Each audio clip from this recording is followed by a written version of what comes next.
प्राचीन काल में सुर, असुर, देव, दानव, दैत्य, रक्ष, यक्ष, दक्ष, किन्नर, निषाद, वानर, गंधर्व, नाग आदि जातियां होती थीं।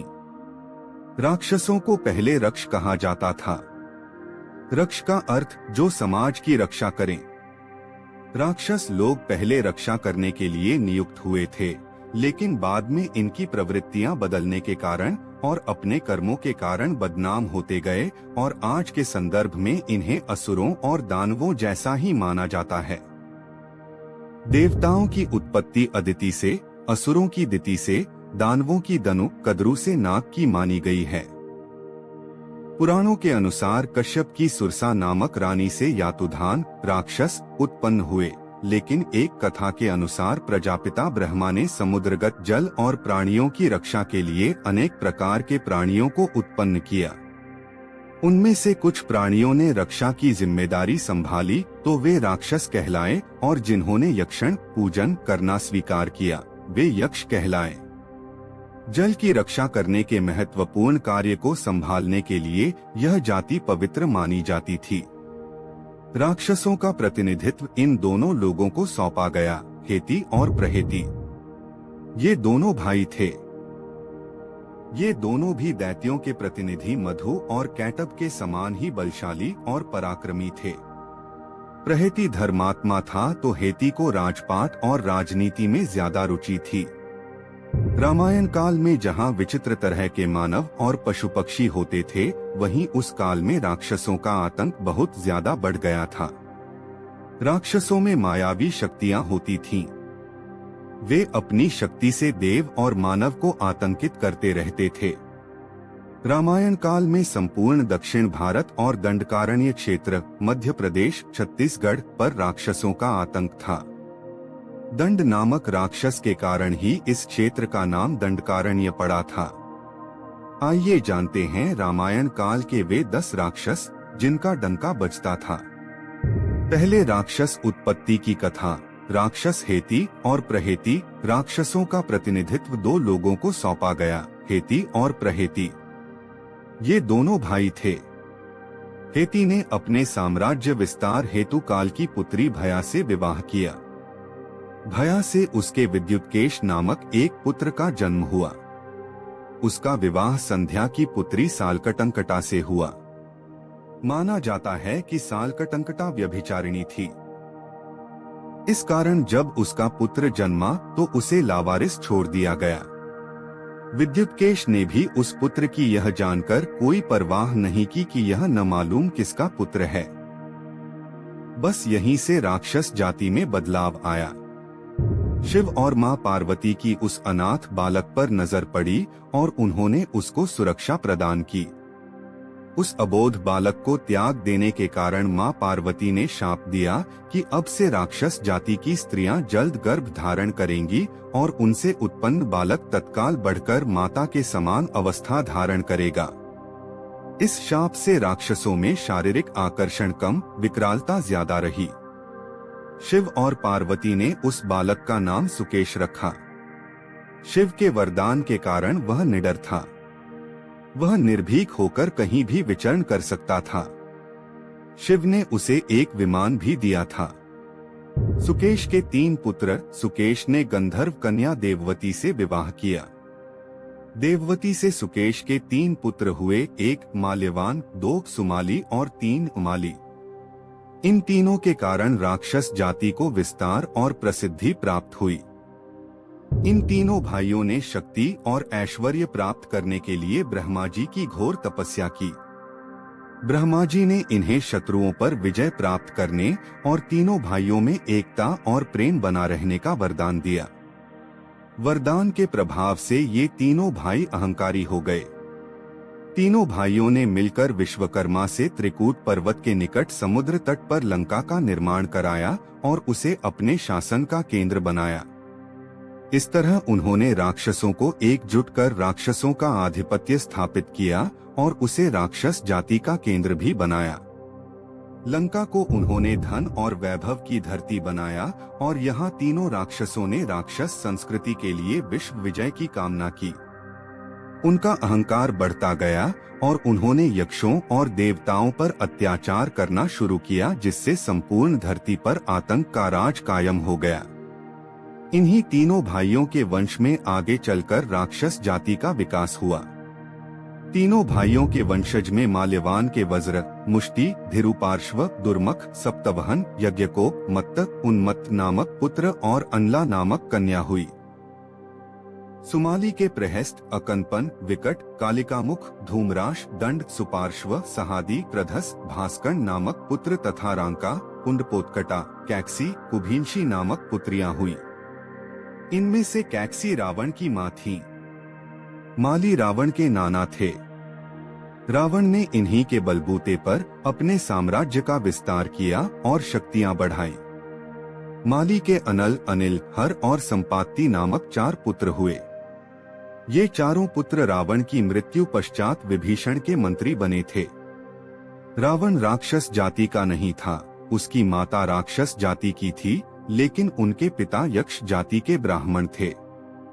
आइए विस्तार से चर्चा करें। नंबर 1, राक्षसराज रावण। माली की पुत्री कैक्सी रावण की माता थी। रावण का अपने नाना की ओर झुकाव ज्यादा था, इसलिए उसने देवों को छोड़कर राक्षसों की उन्नति के बारे में ज्यादा सोची। रावण एक कुशल राजनीतिज्ञ, सेनापति और वास्तुकला का मर्मज्ञ होने के साथ साथ ब्रह्मज्ञानी तथा बहुविद्याओं का जानकार था। राक्षसों के प्रति उसके लगाव के चलते उसे राक्षसों का मुखिया घोषित कर दिया गया था।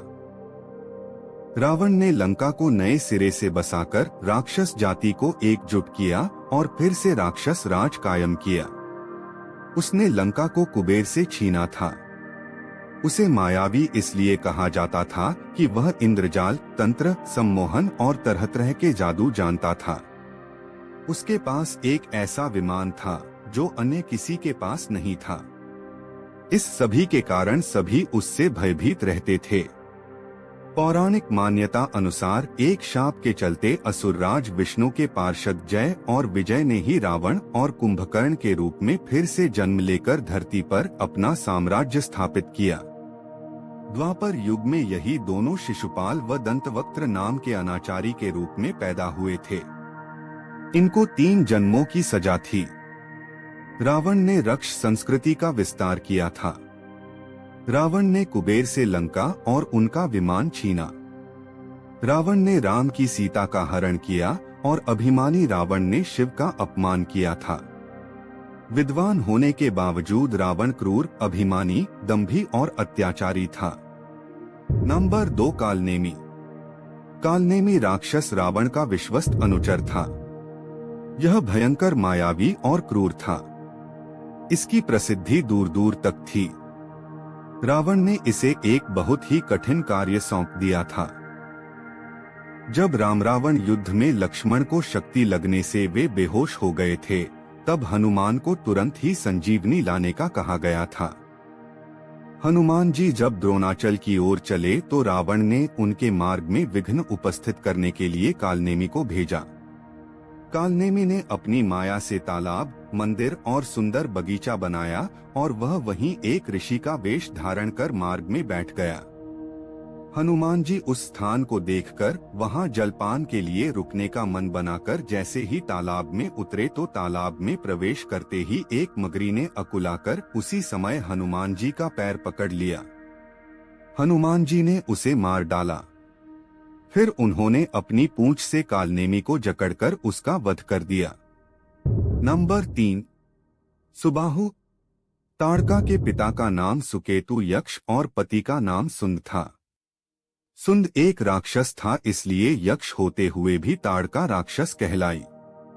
अगस्त्य मुनि के शाप के चलते इसका सुंदर चेहरा कुरूप हो गया था, इसलिए उसने ऋषियों से बदला लेने की ठानी थी। वह आए दिन अपने पुत्रों के साथ मुनियों को सताती रहती थी। यह अयोध्या के समीप स्थित सुंदर वन में अपने पति और 2 पुत्रों सुबाहु और मारीच के साथ रहती थी। ताड़का के शरीर में 1000 हाथियों का बल था। उसके कारण ही सुंदर वन को पहले ताड़का वन कहा जाता था। सुबाहु भी भयंकर था और वह प्रतिदिन ऋषियों के यज्ञ में उत्पात मचाता था।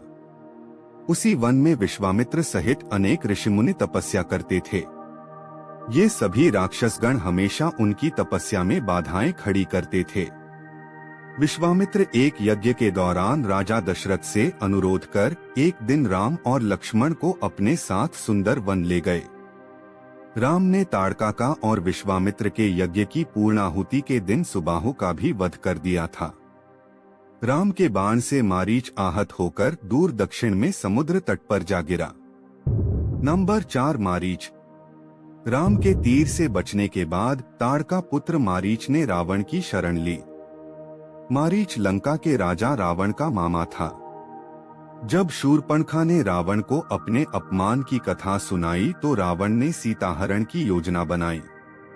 सीताहरण के दौरान रावण ने मारीच की मायावी बुद्धि की सहायता ली। रावण महासागर पार करके गोकर्ण तीर्थ में पहुंचा, जहां राम के डर के कारण मारीच छिपा हुआ था। वह रावण का पूर्व मंत्री रह चुका था। रावण को देखकर मारीच ने कहा कि राक्षस राज, ऐसी क्या आवश्यकता आ पड़ी जो आपको मेरे पास आना पड़ा। रावण ने गुस्से से भरकर कहा कि राम लक्ष्मण ने शूर्पणखा के नाक कान काट दिए और अब हमें उनसे बदला लेना होगा। मारीच ने कहा, हे रावण, श्री रामचंद्र जी के पास जाने में तुम्हारा कोई लाभ नहीं है। मैं उनका पराक्रम जानता हूँ। भला इस जगत में ऐसा कौन है जो उनके बाणों के वेग को सह पाए। रावण ने मारीच पर क्रोधित होकर कहा, रे मामा, तू मेरी बात नहीं मानेगा तो निश्चय ही तुझे अभी मौत के घाट उतार दूंगा। मारीच ने मन ही मन सोचा, यदि मृत्यु निश्चित है तो श्रेष्ठ पुरुष के ही हाथ से मरना अच्छा होगा। फिर मारीच ने पूछा, अच्छा बताओ, मुझे क्या करना होगा। रावण ने कहा, तुम एक सुंदर हिरण का रूप बनाओ जिसके सींग रत्नमय प्रतीत हो, शरीर भी चित्र विचित्र रत्नों वाला ही प्रतीत हो। ऐसा रूप बनाओ कि सीता मोहित हो जाए। अगर वे मोहित हो गईं, तो जरूर वो राम को तुम्हें पकड़ने भेजेंगी। इस दौरान मैं उसे हर कर ले जाऊंगा। मारीच ने रावण के कहे अनुसार ही कार्य किया और रावण अपनी योजना में सफल रहा। इधर राम के बाण से मारीच मारा गया। नंबर 5 कुंभकर्ण। यह रावण का भाई था जो 6 महीने बाद एक दिन जागता और भोजन करके फिर सो जाता, क्योंकि इसने ब्रह्मा जी से निद्रासन का वरदान मांग लिया था। युद्ध के दौरान किसी तरह कुंभकर्ण को जगाया गया। कुंभकर्ण ने युद्ध में अपने विशाल शरीर से वानरों पर प्रहार करना शुरू कर दिया। इससे राम की सेना में हाहाकार मच गया। सेना का मनोबल बढ़ाने के लिए राम ने कुंभकर्ण को युद्ध के लिए ललकारा और भगवान राम के हाथों कुंभकर्ण वीरगति को प्राप्त हुआ। नंबर 6 कबंध। सीता की खोज में लगे राम लक्ष्मण को दंडक वन में अचानक एक विचित्र दानव दिखा जिसका मस्तक और गला नहीं थे। उसकी केवल एक ही आंख ही नजर आ रही थी। वह विशालकाय और भयानक था। उस विचित्र दैत्य का नाम कबंध था। कबंध ने राम लक्ष्मण को एक साथ पकड़ लिया। राम और लक्ष्मण ने कबंध की दोनों भुजाएं काट डाली। कबंध ने भूमि पर गिरकर पूछा, आप कौन वीर हैं? परिचय जानकर कबंध बोला, यह मेरा भाग्य है कि आपने मुझे बंधन मुक्त कर दिया। कबंध ने कहा, मैं दनु का पुत्र कबंध बहुत पराक्रमी तथा सुंदर था। राक्षसों जैसी भीषण आकृति बनाकर मैं ऋषियों को डराया करता था, इसीलिए मेरा यह हाल हो गया था। नंबर 7 विराध। विराध दंडकवन का राक्षस था। सीता और लक्ष्मण के साथ राम ने दंडक वन में प्रवेश किया। वहां पर उन्हें ऋषिमुनियों के अनेक आश्रम दृष्टिगत हुए। राम उन्हीं के आश्रम में रहने लगे। ऋषियों ने उन्हें एक राक्षस के उत्पात की जानकारी दी। राम ने उन्हें निर्भीक किया। वहां से उन्होंने महावन में प्रवेश किया, जहां नाना प्रकार के हिंसक पशु और नरभक्षक राक्षस निवास करते थे। ये नरभक्षक राक्षस ही तपस्वियों को कष्ट दिया करते थे। कुछ ही दूर जाने के बाद बाघंबर धारण किए हुए एक पर्वताकार राक्षस दृष्टिगत हुआ। वह राक्षस हाथी के समान चिंघाड़ता हुआ सीता पर झपटा। उसने सीता को उठा लिया और कुछ दूर जाकर खड़ा हो गया। उसने राम और लक्ष्मण पर क्रोधित होते हुए कहा, तुम धनुष बाण लेकर दंडक वन में घुस आए हो। तुम दोनों कौन हो? क्या तुमने मेरा नाम नहीं सुना? मैं प्रतिदिन ऋषियों का मांस खाकर अपनी क्षुधा शांत करने वाला विराध हूँ। तुम्हारी मृत्यु ही तुम्हें यहाँ ले आई है। मैं तुम दोनों का अभी रक्तपान करके इस सुंदर स्त्री को अपनी पत्नी बनाऊंगा। विराध ने हंसते हुए कहा, यदि तुम मेरा परिचय जानना ही चाहते हो तो सुनो। मैं जय राक्षस का पुत्र हूँ। मेरी माता का नाम शतहरदा है। मुझे ब्रह्मा जी से यह वर प्राप्त है कि किसी भी प्रकार का अस्त्र शस्त्र न तो मेरी हत्या ही कर सकती है और न ही उनसे मेरे अंग छिन्न भिन्न हो सकते हैं। यदि तुम इस स्त्री को मेरे पास छोड़कर चले जाओगे तो मैं तुम्हें वचन देता हूँ कि मैं तुम्हें नहीं मारूंगा। राम और लक्ष्मण ने उससे घोर युद्ध किया और उसे हर तरह से घायल कर दिया। फिर उसकी भुजाएं भी काट दी। तभी राम बोले, लक्ष्मण, वरदान के कारण यह दुष्ट मर नहीं सकता, इसलिए यही उचित है कि हमें भूमि में गड्ढा खोदकर इसे बहुत गहराई में गाड़ देना चाहिए। लक्ष्मण गड्ढा खोदने लगे और राम विराध की गर्दन पर पैर रखकर खड़े हो गए। तब विराध बोला, हे प्रभु, मैं तुम्बुरु नाम का गंधर्व हूँ। कुबेर ने मुझे राक्षस होने का शाप दिया था। मैं शाप के कारण राक्षस हो गया था। आज आपकी कृपा से मुझे उस शाप से मुक्ति मिल रही है। राम और लक्ष्मण ने उसे उठाकर गड्ढे में डाल दिया और गड्ढे को पत्थर आदि से पाट दिया। नंबर 8, अहिरावण। अहिरावण एक असुर था। अहिरावण पाताल में स्थित रावण का मित्र था, जिसने युद्ध के दौरान रावण के कहने से आकाश मार्ग से राम के शिविर में उतरकर राम लक्ष्मण का अपहरण कर लिया था। जब अहिरावण श्री राम और लक्ष्मण को देवी के समक्ष बलि चढ़ाने के लिए विभीषण के भेष में राम के शिविर में घुसकर अपनी माया के बल पर पाताल ले आया था, तब श्री राम और लक्ष्मण को मुक्त कराने के लिए हनुमान जी पाताल लोक पहुँचे और वहां उनकी भेंट उनके ही पुत्र मकरध्वज से हुई। उनको मकरध्वज के साथ लड़ाई लड़ना पड़ी, क्योंकि मकरध्वज अहिरावण का द्वारपाल था। मकरध्वज ने कहा, अहिरावण का अंत करना है तो इन 5 दीपकों को एक साथ एक ही समय में बुझाना होगा। यह रहस्य ज्ञात होते ही हनुमान जी ने पंचमुखी हनुमान का रूप धारण किया। उत्तर दिशा में वराह मुख, दक्षिण दिशा में नरसिंह मुख, पश्चिम में गरुड़ मुख, आकाश की ओर हयग्रीव मुख एवं पूर्व दिशा में हनुमान मुख। इन 5 मुखों को धारण कर उन्होंने एक साथ सारे दीपकों को बुझाकर अहिरावण का अंत किया और श्री राम लक्ष्मण को मुक्त किया। हनुमान जी ने अहिरावण का वध कर प्रभु श्री राम और लक्ष्मण को मुक्त कराया और मकरध्वज को पाताल लोक का राजा नियुक्त करते हुए उसे धर्म के मार्ग पर चलने की प्रेरणा दी। नंबर 9, खर और दूषण। ये दोनों रावण के विमात्रिज सौतेले भाई थे। ऋषि विश्रवा की 2 और पत्नियां थीं। खर पुष्पोत्कटा से और दूषण वाका से उत्पन्न हुए थे, जबकि कैकसी से रावण का जन्म हुआ था। खरदूषण को भगवान राम ने मारा था। खर और दूषण के वध की घटना रामायण के अरण्यक कांड में मिलती है। शूर्पणखा की नाक काट देने के बाद वह खर और दूषण के पास गई थी।